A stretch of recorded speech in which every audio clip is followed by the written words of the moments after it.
The latest UNAIDS Global AIDS Update 2025, 40.8 million people worldwide were living with HIV in 2024, up from 39.9 million in 2023. Wider access to antiretroviral therapy in South Africa has extended life expectancy, but Lancet Global Health warns that as this population ages, non-communicable diseases, including cancer, are becoming increasingly significant, with people living with HIV facing a higher risk of infection-related cancers. Hillcrest AIDS Centre Trust, or HACT, is a non-governmental organization that supports people infected and affected by HIV/AIDS in South Africa. Through their work, they are able to reach 10,000 people each year. To talk to us further about this year's World AIDS Day and what communities should be doing, we're now joined by Chief Executive Officer of Hillcrest AIDS Centre Trust, Candace Moolman. Candace, thank you for joining us. Good morning to you. Good morning, Asanda. Thank you for the opportunity to talk to you. It is our pleasure. So we are going to be commemorating World AIDS Day next week. What should governments and communities be focusing on, particularly on this year of 2025? So the world of HIV and AIDS really went through a big upheaval this year with tremendous funding cuts. It's a good reminder, HIV is still very much with us, and many communities remain extremely vulnerable.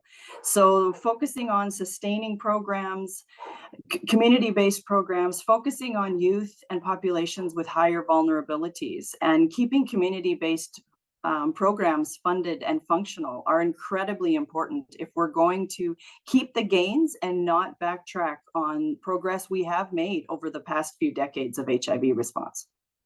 As you touch on the focus that needs to be on those who are highly affected, the groups who are more vulnerable to this, adolescents between the ages of 15 to 24, we know are at the forefront of new infections, and HIV/AIDS remains a leading cause of mortality amongst these young people.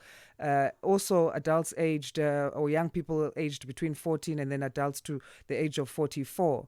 What programs do you have in place to support these groups? So the Hillcrest AIDS Centre Trust, which we call HACT, is very focused on eThekwini West in KZN, but we take an approach of holistic health. So it's not only am I living with HIV, but it's how do I protect myself, my family, how do I own my decisions and live well, regardless of my HIV status. And addressing underlying vulnerabilities. So we work in primary schools with a fun soccer-based program around healthy living, healthy gender relationships.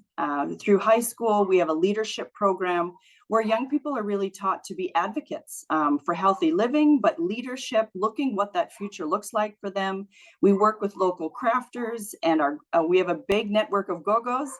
And it's how do we give capacity to families financially around food security, young people having options after school so that they can have more independence and do well with options and information and capacity, which not only addresses risk to HIV, but so many other things. If they can have food on their table, they have options, they can be working, and in this space of work and education, and even with grandmothers to be able to take care of their families, as many are raising vulnerable youth, to have those conversations at home. We have a family strengthening program that if you're dealing with sex and sexuality or adherence, for those that are living with HIV, to navigate those conversations well. So we say holistic health, but that goes far beyond just physical health. But in terms of finances,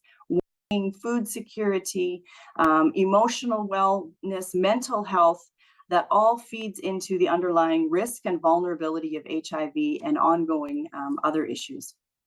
And as you speak of those options, I mean, as the years have gone by, we've definitely had access to much more options. And I wonder then if on the one side, where it is good to have options, it doesn't affect the other side where we might be complacent because we have so much education and options. I mean, things like antiretroviral therapy that in previous years was something that was unheard of. It's now reached many communities in the country with HIV/AIDS no longer leading to death. Can we do more to ensure that we don't become complacent because of these options that we have as people and the government? Absolutely. South Africa has the biggest ART program in the world, but complacency, there's no room for complacency. We cannot risk losing the gains we already have, and therefore we can't relax. Otherwise, that will impact ongoing infection, poor adherence, prevention programs, and again, the funding cuts and how communities and government, NGOs, how we all work together going forward is going to have a huge role to play in how we contain and manage our ongoing HIV epidemic. So community outreach, that education, supporting those who are living with HIV, but also working hard at community level with that information. And it's almost, our success is almost a double-edged sword. We want to be successful with ART and with the options to physically prevent and manage HIV infection, but at the same time, we can't avoid and not be incredibly active at a community level with ongoing education, all the different prevention measures we do have, and work hard to keep that awareness. And that is one thing I think this year has brought HIV back into the focus and back onto people's radar to talk about. And we as a country, we as communities need to own HIV and say this response needs to be contextualized for our local communities, and we need to be very proactive with an appropriate HIV/AIDS response that covers the full gambit of prevention to treatment. As you rightly said, we have an aging population, which is new for us and the risk for HIV-related cancers and or other complications. And while ART is still widespread, within our unit, within our hospice and palliative care unit in Hillcrest, we're still admitting patients with CD4 counts in the single digits. In 2025, that should never be the case. So there are complications, even though ART is available, to ongoing adherence. And sometimes that's basic money for transport to get to a clinic, or having food at home to take with your medication. There are so many underlying vulnerabilities, which is why we need a contextualized, holistic focus on successful HIV/AIDS response. On that point then, in terms of our population aging and what that leads to, that non-communicable diseases, including cancer, become increasingly significant as those living with HIV face a higher risk of infection-related cancers. Is there enough awareness on this, and how did we get here? A simple word, no, there's not enough awareness. Palliative care is very central to a compassionate, comprehensive HIV care and system. But it's not only for those that are aging. I mean, we have teenagers admitted into our unit with very low CD4 counts and poor health because that adherence hadn't gone well. They didn't understand, why am I on this medication? Their parents may not be around to ask those questions to. And with information so accessible on a cell phone, anyone can Google their medication and find out, what are they on? And the whole emotional, internal processing of that. But those that are aging, in our local communities, there's a lack of awareness of cancer in particular.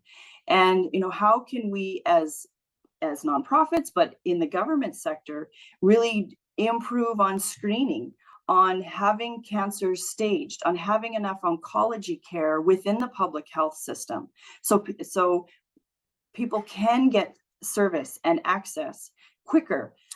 We often have young women admitted stage 4 cancer because there's nothing that can be done. And cervical cancer, we know, is so preventable, but also so treatable if caught early.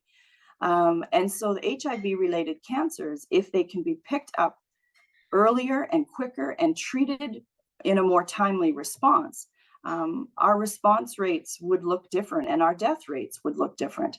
And that there isn't enough attention on HIV-related cancers and the aging population with HIV. But as I said, also the underlying vulnerabilities that put more people at risk of contracting HIV, but also of not having AIDS handled well or their HIV infection handled well to prevent late-stage AIDS.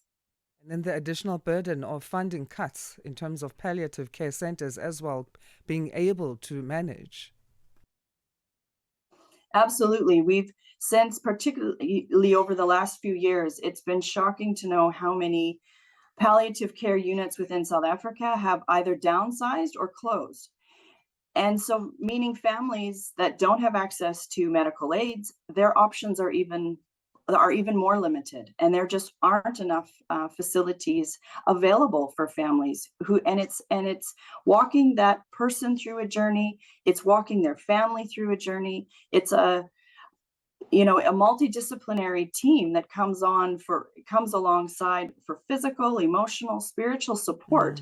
And for many, hopefully getting onto an adherence journey to get back to being well and being able to be at home and with their family and community. For those that it is end of life care, to have compassion and dignity and be pain-free and that support and care.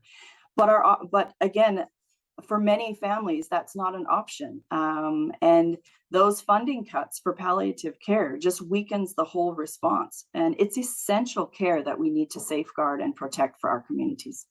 Candace, we thank you so much for your time and chatting to us this Friday. Thank you so much. Keep well. You too. Candace Moolman there, Chief Executive Officer of Hillcrest AIDS Centre Trust, that's based in the KZN province of South Africa, talking to us as we look to commemorating World AIDS Day on the 1st of December.